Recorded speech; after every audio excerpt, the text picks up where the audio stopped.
வணக்கம். இன்னைக்கு வந்து உமன்ஸ் டே ஸ்பெஷல். இன்னைக்கு 8 மார்ச். இன்னைக்கு வந்து உமன்ஸ் டே ஸ்பெஷல். எல்லா உமன்ஸ்க்கும் இன்னைக்கு மகளிர் தின வாழ்த்துகள். Happy women's day. ஃபர்ஸ்ட் நீங்க உங்களோட லைஃப் வந்து ரொம்ப ஹாப்பியா ரொம்ப சந்தோஷமா இருக்கணும். அந்த வீடியோ வந்து உங்களுக்கு பிரயோஜனமா வந்து இந்த வீடியோ நீங்க பார்க்குற எல்லா லேடிஸ் ஜென்ட்ஸ் எல்லாத்துக்குமே இந்த வீடியோ வந்து பிரயோஜனமா இருக்கணும். ஏன் அப்படின்னா அந்த இன்னைக்கு வீடியோ வந்து நான் வந்து முக்கியமா அவங்க மகளிருக்கு ஏன் அப்படின்னா இன்னைக்கு இந்த ஸ்பெஷலாக அந்த வீடியோ வந்து அவங்களுக்கு தான். அவங்களோட சந்தோஷம் எதில் இருக்குது, அவங்க எப்படி சந்தோஷமாக இருக்கலாம், ஒரு குடும்பம் எப்படி நல்லா இருக்கும்னு சொல்லிட்டு தான் இன்னைக்கு வீடியோ நான் கண்டினியூ பண்ண போகிறேன். அதனால நீங்கள் வந்து இந்த வீடியோவில் வந்து கண்டினியூ பாருங்கள். வாங்க நம்ம வீடியோக்குள்ளே போகலாம். நம்ம ஃபர்ஸ்ட் இந்த வீடியோக்குள்ளே என்ன பார்க்க போகிறோம் அப்படின்னா, ஒரு பெண்ணு வந்து நீங்கள் ஒரு நாள் மகளிர் தினம் கொண்டாடினாப்புல அவங்க சந்தோஷமாக இருக்க மாட்டாங்க. ஏன் அப்படின்னா அவங்களுக்கு டெய்லி ஒரு பிரச்சனைகள் அவங்க லைஃப்ல இருந்துட்டு இருக்கு. எப்படி அப்படின்னா அவங்களுக்கு காலையில மார்னிங்ல எந்திரிச்சதுலேருந்து நைட்டு வரைக்கும் அவங்களுக்கு வந்து சாப்பாடு பண்ணணும், அவங்க குழந்தைய ஸ்கூல் போடணும், குழந்தை tension, husband tension, family tension. அவங்க வந்து வருஷத்துல 12 மாசமும் அவங்க பாவம் ஒரு ஸ்ட்ரகிள் லைஃபாவே வாழ்ந்துட்டு இருக்காங்க.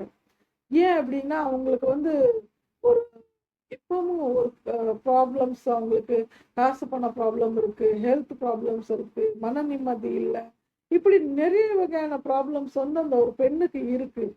அப்போ அந்த பெண்ணுக்கு இருக்கும் போது அவங்களோட ஹஸ்பண்ட் வந்து அதை புரிஞ்சுக்கிட்டு அந்த பெண்ணை வந்து மகளிர் தினத்து அன்னைக்கு தான் என் ஒய்ஃபை நான் கொண்டாடுறேன் அப்படின்னு சொல்லிட்டு கொண்டாடாம டெய்லி அவங்ககிட்ட வந்து ஒரு அன்பா பேசி அவங்க கிட்ட வந்து அவங்களோட ப்ராப்ளம்ஸ் என்ன, அவங்களோட ஒரு நாள் டே வந்து எப்படி இருந்தது அப்படின்னு சொன்னாலே அவங்களோட லைஃப் வந்து ரொம்ப ஹாப்பியா இருக்கும். அவங்களுக்குன்னு ஒரு கொஞ்சம் டைம் கொடுத்து நீங்க உங்க ஒய்ஃப்ட்ட வந்து நீங்க இன்னைக்கு நாள் எப்படி இருந்தது, நீ என்ன பண்ணுன அப்படின்னு சொல்லிட்டு ஒரு ஒரு ஒரு வேலைக்கு போயிட்டு வந்தோம், ஒரு நீங்க ஃப்ரீ டைம்ல அவங்ககிட்ட ஒரு 2 வார்த்தை கேட்டாலே நீங்க போதும், அவங்க ரொம்ப ஹாப்பியா இருப்பாங்க.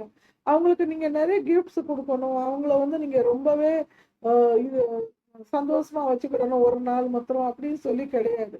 லைஃப் டைம் உங்க லைஃப் சந்தோஷமா இருக்கணும், லைஃப் டைம் உங்களோட வாழ்க்கை நல்லா இருக்கணும், சக்சஸ் ஆகணும் அப்படின்னு சொன்னா அது உங்க கையில தான் இருக்கு. அப்படின்னா எப்படின்னா நீங்க ஒரு வைஃப் ஒரு சின்ன ஒரு சமையல் கூட பண்ணாலும் கூட என்ன நல்லா இருக்கு, இன்னைக்கு சாப்பாடு நல்லா இருக்கு, இன்னைக்கு போட்டிருக்க புடவை நல்லா இருக்கு, ட்ரெஸ்ஸு நல்லா இருக்கு, இன்னைக்கு நீங்க இந்த இது பண்ணீங்க, இந்த வேலை நல்லா இருக்கு அப்படின்னு சொல்லிட்டு நீங்க ஒரு சின்ன சின்ன விஷயங்களை அவங்களுக்கு காம்ப்ளிமெண்ட் கொடுக்க ஆரம்பிச்சிட்டாலே உங்களோட லைஃப் வந்து ரொம்ப ஹாப்பியா இருக்கும்.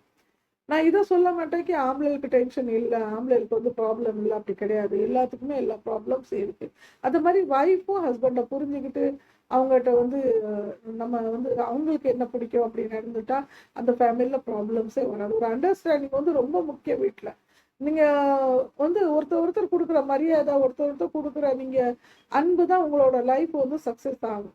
இது நீங்க வீட்டுல போராட்டம் பிரச்சனைகள் இருந்தாலே அந்த வீட்டுல வந்து நிம்மதி இருக்காது, காசு பணம் இருக்காது, நிறைய வந்து ஹெல்த் இஷ்யூஸ் வரும். ஏன் அப்படின்னா அந்த போராட்டம்னால நம்மளோட ஹெல்த்தை பாதிக்கும். ஃபர்ஸ்ட் ஹெல்த்தை பாதிக்கனால வீட்டுல வந்து நம்ம வந்து இந்த டென்ஷன்ல நம்ம வீடு வாசல் சுத்தம் பண்ணாம டென்ஷன்லயே நம்ம இருந்தாலும் அந்த வீட்டுல உள்ள நெகட்டிவ் எனர்ஜி வந்து நம்மளுக்கு ரொம்ப அதிகமாகிறதுனால அந்த வீட்டுல வந்து உங்களுக்கு ஒரு சந்தோஷம் நிம்மதி இருக்காது.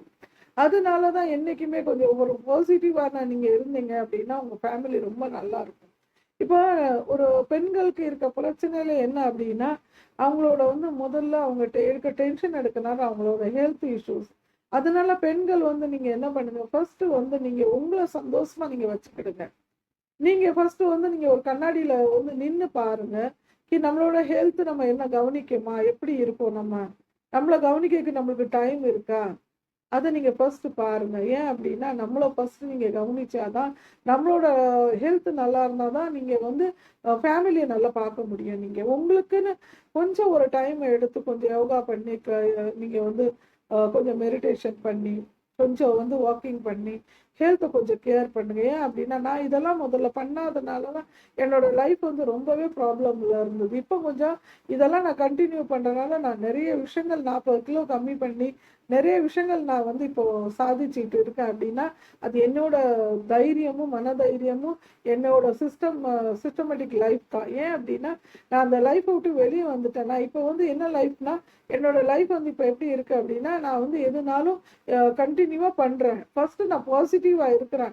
ஒரு பெண்ணுக்கு வந்து முதல்ல வந்து நீங்கள் வந்து ஃபர்ஸ்ட் பாசிட்டிவாக இருக்க ரொம்ப முக்கியம். ஏன் அப்படின்னா நீங்கள் பாசிட்டிவாக இல்லைன்னே ஒன்றுமே பண்ண முடியாது. நீங்கள் வந்து அது என்ன செய்ய, ஆமாம் இப்படி தான் என்னோட லைஃப் இருக்குது, என்னோட பிரச்சனை இப்படி தான் இருக்குது, நான் ஒன்றும் பண்ண முடியாதுன்னு மாத்திரம் நீங்கள் நினச்சிட்டிங்கன்னா அது அப்படியே தான் நடக்கும். அதனால் அது ஃபர்ஸ்ட் நீங்கள் அந்த அந்த எண்ணத்தை தூர போட்டுட்டு நீங்கள் வந்து நல்ல விஷயங்களை நினைங்க. நான் இல்லை, நான் கண்டிப்பாக சாதிப்பேன், கண்டிப்பாக செஞ்சு காமிப்பேன், இதுக்கு ஒரு வழி கண்டிப்பாக கிடைக்கும், நான் வந்து தோந்து போக மாட்டேன், கண்டிப்பாக வந்து இதை நான் சாதிப்பேன் அப்படின்னு சொல்லிட்டு நீங்கள் வந்து அதை லைஃப்பை வந்து நீங்கள் என்ன பண்ணுங்க, அதை வந்து நீங்கள் பாசிட்டிவாக பாருங்கள். கண்டிப்பாக பாசிட்டிவாக நடக்கும். நம்மளால முடியாது எதுவுமே கிடையாது. ஃபர்ஸ்ட் நம்மளுக்கு மனதைரியம் தான் முக்கியம். ஒரு பெண்ணுக்கு வந்து மனதைரியம் தான் முக்கியம். நம்மளால சாதிக்க முடியும், நம்மளால பண்ண முடியும்.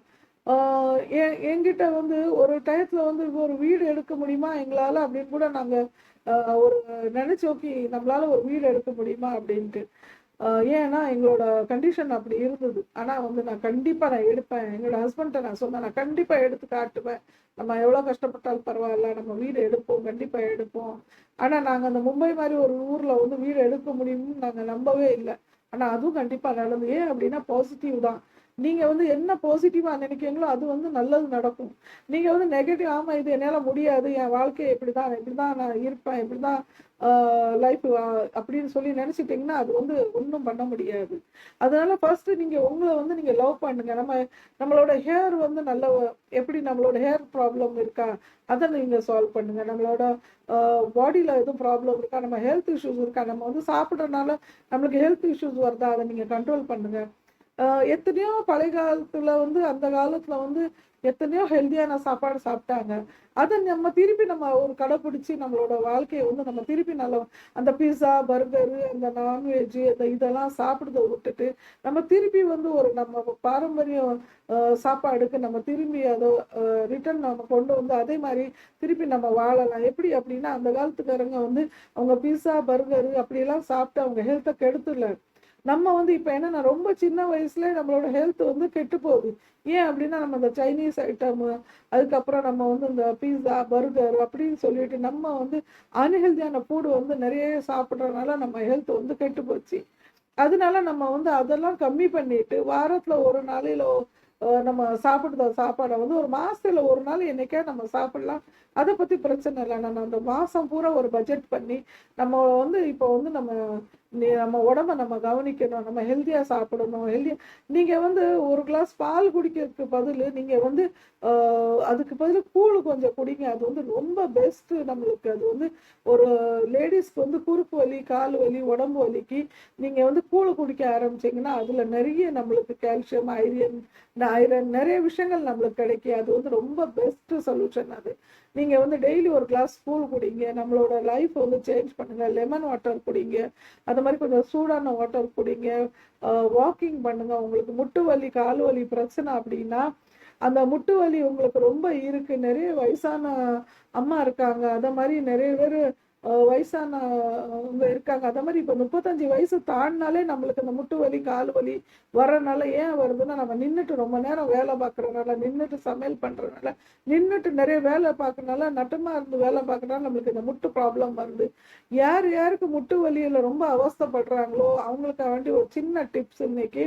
அவங்க வந்து ஜென்ஸ் லேடிஸ் எல்லாருக்கா வேண்டியது அந்த டிப்ஸ் வந்து நீங்க என்ன பண்ணுங்க, கல் உப்பை வந்து வெந்நீல கொஞ்சம் நல்ல கொஞ்சம் சூடான வெந்நீல அதை முக்கி முக்கி நீங்க முட்டுல வந்து நல்லா அப்படி வந்து ஒத்தனை கொடுத்தீங்க அப்படின்னாலே உங்களோட முட்டு வலி வந்து ரொம்ப ரிலீஃப் ஆகும். உங்களோட நரம்பு வந்து அப்படியே அழகா அந்த நரம்பு வந்து கொஞ்சம் கொஞ்சம் அந்த டைட்டான நரம்பு வந்து கொஞ்சம் லூஸ் ஆகி உங்களுக்கு வந்து அந்த காலுக்கு கொஞ்சம் பெயின் வந்து குறையும். அதனால நீங்க கண்டிப்பா 100% இந்த நீங்க வெந்நீல கொஞ்சம் கல் உப்பு வந்து துணியில கட்டி கொஞ்சம் அந்த ஒத்தனை கொடுத்து பாருங்க. முட்டுல வந்து 100% உங்களோட முட்டு வலி சரியாகும்.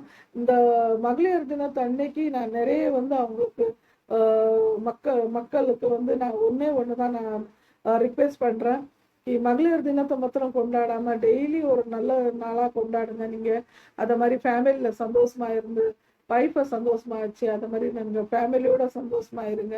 ஒரு பெண்ணோட கஷ்டங்கள் புரிஞ்சுக்கிட்டு அவங்கள வந்து அவமானப்படுத்தாமல் அவங்கள புண்படுத்தாமல் நீங்கள் அவங்கள சந்தோஷமா வச்சுருந்தாலே உங்களோட லைஃப் வந்து சொர்க்கமாக மாறிடும். இதுதான் நான் உங்கள்கிட்ட வேண்டுறேன். கண்டிப்பாக நீங்கள் என்னோடய வீடியோஸ் வந்து கண்டினியூ பாருங்கள். நன்றி, வணக்கம்.